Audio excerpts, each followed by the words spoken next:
مریض به اسم محمد آقا 33 ساله که قبلا نزد ما مراجعه کرده بود و از سردردی معنت و بندش بینی شکایت داشت و مریض قبلا هم از باعث تردید در ناحیه بینی شکایت داشت. بعد از معاینات فیزیکی که نزد صورت گرفت و معاینه سیتی اسکن دیده شد که نزد مریض یک انحراف پرده بینی که ما سپتال دیویژن میگیم و همچنان یک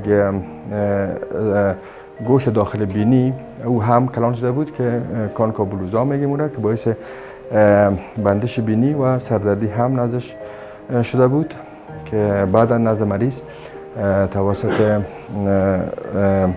در تحت انستزی مکمل نزدش عملیات صورت گرفت، عملیات سپتوپلاستی و با عملیات اصلاح نمودن قسمت گوشت بینی کانکابولوزا صورت گرفت. اما قسمتی که انحراف داشت و باعث بندش بینی شده بود و سر اعصاب خود بینی تاثیر کرده بود که سبب سردردی شده بود، اما قسمت انحراف برداشته شد.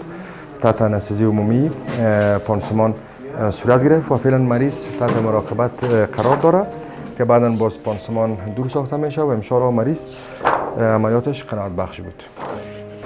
همچنان قابل یادآوری است که دپارتمنت گوش و گلوی شفاخانه افغان با تیم مجرب و متخصصین ورزیده که موجود است همیشه در خدمت مریض و مریضان محترم قرار داشته و با ارائه نمودن خدمات عملیات‌های گلو، عملیات‌های بینی، عملیات‌های گوش همیشه در خدمت مریضان محترم قرار داره و مریضان محترم میتونه که با خاطر آرام در شفاخانه مراجعه نماید و از هر نگاه میتونیم ما برشان کمک‌های خوب و صحیح را برشان فراهم بسازیم. بسم الله الرحمن الرحیم.